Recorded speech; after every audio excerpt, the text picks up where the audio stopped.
This episode is brought to you by HP Instant Ink. No one is reading your mind, but HP Instant Ink knows when your printer is running low and sends new cartridges before you run out. So you never have to think about ink. For details, visit hp.com/instant ink Spotify. Conditions apply.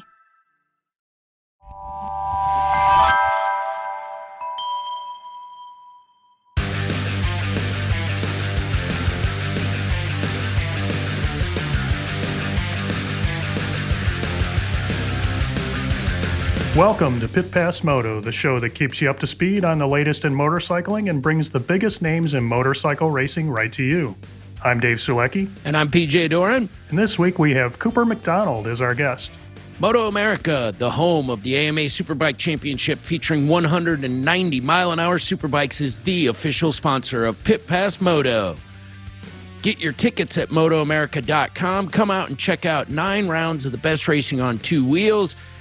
All 20 Ono Superbike races this season are going to air live on Fox Sports, along with the King of the Baggers series, and the Liquiwali Junior Cup will also be airing on Fox Sports.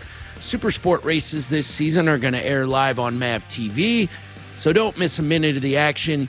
If you can't make it to the track, I encourage you get a hold of Moto America Live Plus for streaming. That's where I check out all the weekend's action. They have you covered from Friday morning till Sunday afternoon. It's going to be an incredible season. The first event is coming up this weekend, April 30th through May 2 at Road Atlanta. Tickets available at motoamerica.com/tickets. Follow Moto America on Twitter, Instagram, and Facebook. The latest in racing from the industry, we have results from Salt Lake City Supercross Round 16. This is first of 2 rounds in Salt Lake City, and the second round is the final for the season, so that's coming up next week. But let's talk about this last weekend. In the 450 class, we have a new winner. Marvin Muskin breaks through and wins the overall for first, followed by the points leader Cooper Webb.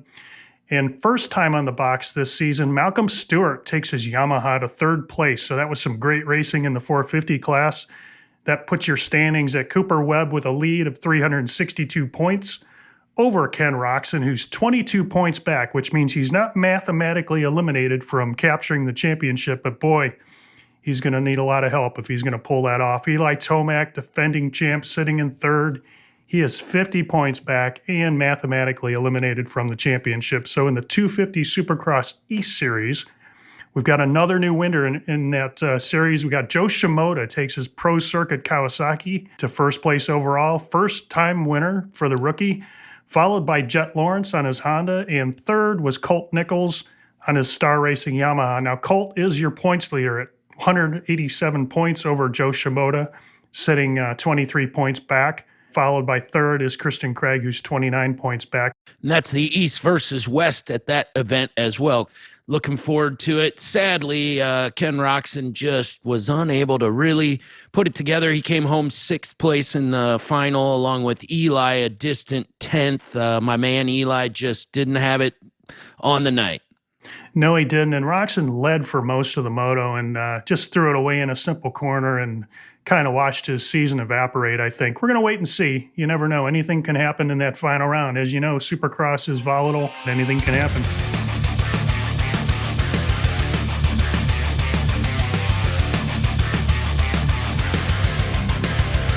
This week's Pit Pass trivia question is, in 1948, the motorcycle lane speed record, 150.3 miles an hour, was set by a rider using a unique technique on the motorcycle. Name the rider and the motorcycle brand, and what technique did he use? We'll be back with the answer after we talk to our guest, Cooper McDonald.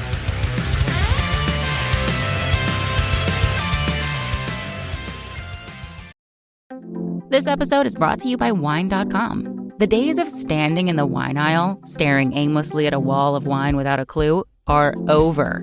Go to Wine.com and pick the perfect bottle with confidence every time. Filter your search by price and professional ratings, read reviews, and even chat with real wine experts for recommendations. It's the world's largest wine store delivered to your door. And if you sign up for a stewardship membership, you'll get free shipping year-round on every order. Get $50 off your first order by going to wine.com/Spotify. Terms apply.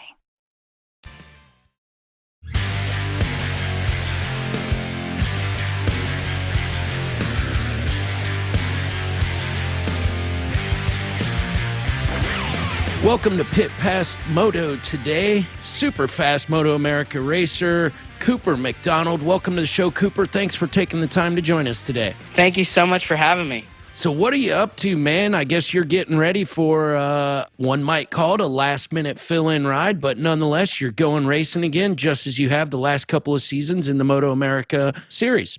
Yeah, I've been working out basically every single day or at my job, working out every single day, trying to prepare for this Moto America season. And I wasn't quite sure if I was going to be able to do it until I got offered the substitute ride.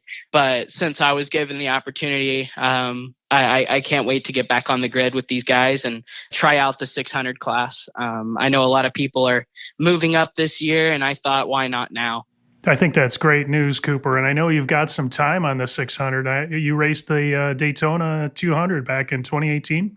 I raced the 200. That was actually my first performance ever on a R6.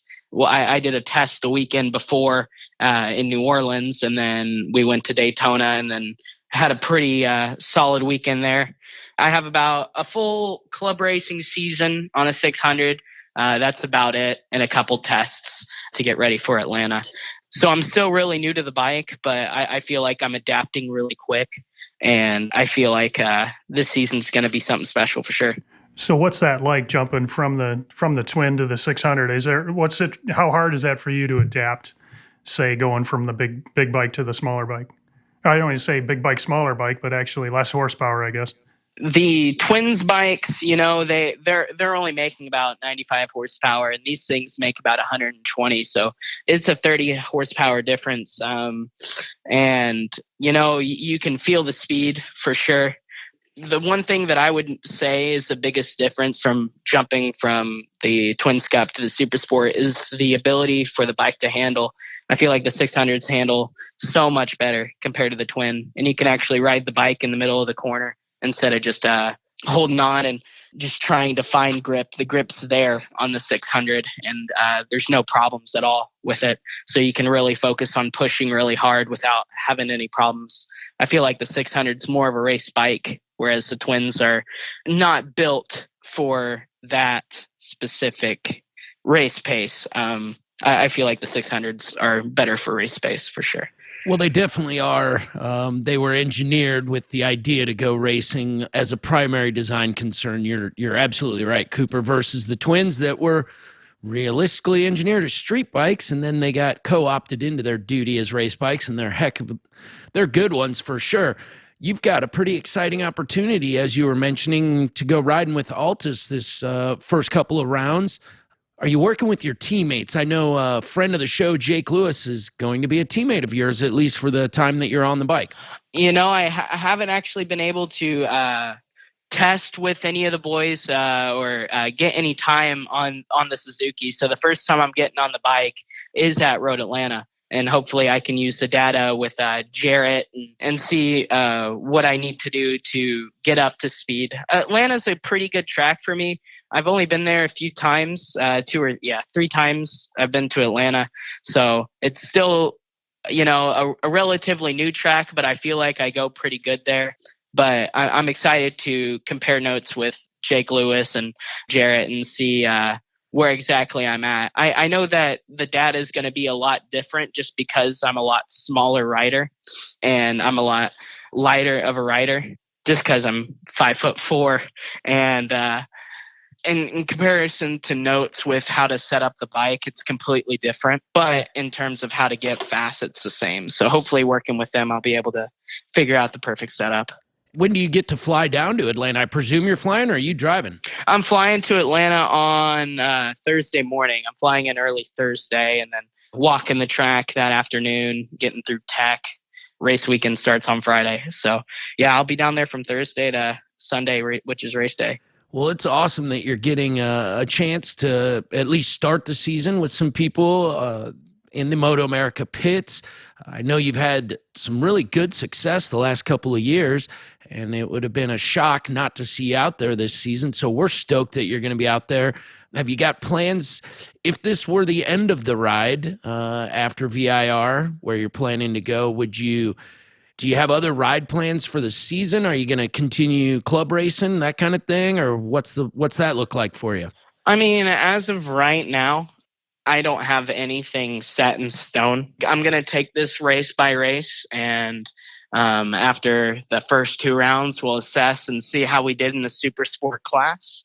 I still got my Twins Cup license for this year, so from that point, I'll just figure out whether I'm ready to move up to super sport and take out the one of my personal bikes and see if I can make a couple of the rounds throughout the rest of the year, or stepping back down to Twins Cup on the Yamaha and trying to get a couple wins in that class. It just depends on how, the Twins Cup class does with that Aprilia. And if we're still competitive on the Yamaha, we're going to want to run that class. But honestly, just waiting on the Aprilias and seeing if it's even a logical idea to bring out the Yamaha. Yeah, if it's not competitive for the win, we don't want to do it. So we're just going to watch Road Atlanta. We're going to watch VIR, look at the times, compare the times, see if it's something we can compete with. If we can compete, you'll see me in the Twins Cup class. If not, then we're going to keep looking at the 600 class. So I haven't confirmed a full season, but I'm going to try to be out there as many races of this season that I can to keep pushing forward. Where's home base for you, Cooper? I'm in Oklahoma. I'm with Altus in Oklahoma. Oh, gotcha. So that makes the middle of the country. There's a number of tracks that are an easy reach, and East and West Coast, you're right up the middle. That's got to be exciting. Do you do a lot of racing in Texas? That's actually where I got my start, was racing in Texas in the CMRA series, and then in Oklahoma with the one track in Hallett. At Hallett Motor Racing Circuit. I do quite a bit of riding at that track in Oklahoma. There's a couple tracks in the Dallas area that we go down and test at. There's a track down in Houston. So yeah, I definitely hit a couple of the Texas tracks for sure. And what about, as I understand it, Mr. Schwantz is someone that you call a confidant / mentor. Is that right? Yeah, he's actually one of my sponsors, mentor. He's going to be helping me out this season with trying to get me to these first 2 rounds for sure. He's going to be helping me get to them and helping support me on that Suzuki ride.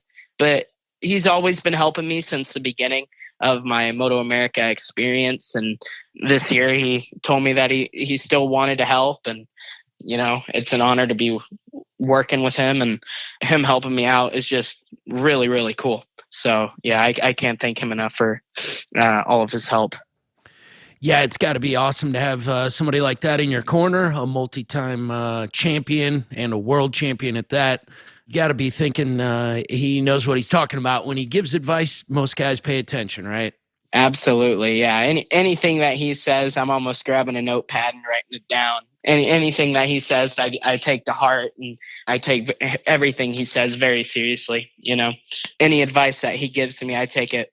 If anybody knows it, he does. He's a fun guy to talk to as well. I mean, he's very serious about his racing business, right? But he's a pretty fun cat to be around, entertaining. Yes, he is. Mm-hmm. Yeah, he has the best stories for sure. He's one of the nicest people to anybody. Anybody can walk up to him and he'll treat you amazing. He's just an all-around great person and treats everyone with the same amount of respect. So what are you doing with your time, Cooper, if you, until very recently, perhaps we're not planning on a Moto America ride? Obviously, you mentioned your training. Do you have a day job you have to report to like the rest of us suckers? Yes, I do. I'm a waiter at a restaurant. It's definitely quite the feeling going from racing at 160 miles an hour back to your day job,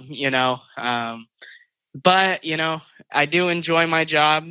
As long as I have to, I'm going to be a waiter, but hopefully motorcycle racing can take over eventually. Yeah, it's called paying your dues, and you're young enough that it's part of the deal for everyone. The younger you are, the more it seems that things take forever, even though they aren't. So you're doing awesome, by the way, Cooper, and just the fact that you got this call shows that your talents are recognized by the industry and people around you. So keep doing what you're doing, man. What are you looking forward to the most about the the upcoming summer. I mean, you're a young enough man. Summer is pretty cool, even if you aren't racing. Oh, I really, really enjoy being at the track. Even if I'm not riding, just the atmosphere of being at the track is what I love to do. But yeah, I'm really excited for this summer. Hopefully the COVID stipulations come to a close fairly soon so things can be back to normal. But yeah, I'm really excited to get back on track. I've been on track once since Laguna, and that was for a test to make sure I was all up to speed on the 600. And the test went great, but I'm definitely missing the track. So I'm looking most forward to Atlanta to get on that Suzuki and try to get it as dialed in as possible and try to get the best results I can so I can keep pushing for a championship in the future. That's definitely the thing I'm looking forward to the most. Well, that's awesome. And what, Cooper, is it a family tradition in your world? They'll go into the track, watching racing, actually racing. Is it something that's been in your family, or are you a first timer? Oh yeah, it has ran in the family for a long, long time. My grandpa used to race, not necessarily road race. He did some boat racing and some motocross, and my dad and my uncle used to flat track and road race. My uncle worked as the mechanic for the factory Honda team in the 80s. And my dad actually rode for Honda in 1982, and he won the championship in 82. Flat tracking? No, road racing. Oh, right on. He was the Formula 2 champion in 1982. Oh, right on. Honda. My uncle worked for Honda, and then he was the mechanic on the Lucky Strike Yamaha team. It's definitely ran in the family for a long time, and my brother raced before me in 2006 and 2007 in the Super Sport Series. So, yeah, you could say it's ran in the family for a really long time. That's awesome. It means there's commitment from top to bottom, and I'm sure you got a lot of support coming from home and probably elsewhere as well. As our time wraps up, Cooper, I want to give you a chance to thank any of those people that have helped you in your racing that we haven't maybe mentioned thus far. I'd like to thank everybody that's helping me get back on this on the track. Altus for giving me the ride. Without them, I wouldn't be out there at all. BartCon Racing for continuing their support, even though I'm not riding under their tent this weekend. They're still going to be supporting me. CG Law, Cody Gayer in Oklahoma is a small law firm. If you get injured, call him. He's definitely the guy in Oklahoma, and he's helping me out. So I can't thank him enough. And also Brand 34 for helping me out. K&N for their support. All the guys at Altus, George at Altus. Thank you guys so much. Well, that's awesome, Cooper. Thank you for joining us today. We hope that the leathers fit as you were trying them on when we got to air today. Hope everything works out and you have a super successful this coming weekend at Road Atlanta. We'll see you at the track, bud. Thanks for joining us today. They fit great, and thank you for having me.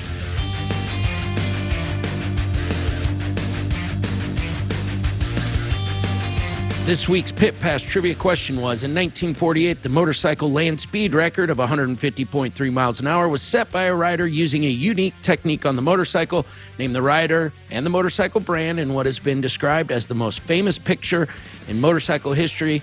And what technique did he use? The answer, of course, the rider was Rollin' Free, riding a Vincent Black Lightning at the Bonneville Salt Flats, and his unique riding position was lying prone across the back of the motorcycle for wind resistance. Dave, he was also known to be wearing swim trunks, as we know it from the famous photo, and it's called doing a Raleigh Free now whenever somebody does it at the track. In upcoming news, what do we got? We've got the final round of Supercross coming up at Salt Lake City, round 17, which will be this Saturday, May 1st. And that's also going to feature the East-West Shootout, where you've got two championships decided by one final moto event. So that's really something to see. I hope everybody gets out and checks it out. We've also got GNCC, the Hoosier at Ironman Raceway in Crawfordsville, Indiana, which will be this weekend, May 1st and 2nd. We also have the MotoGP of Spain from the Jerez circuit this weekend, May the 2nd. And of course, as mentioned, Moto America at Road Atlanta in conjunction with AFT They are holding the Atlanta Super TT. You can get out there and get yourself a super ticket for both events.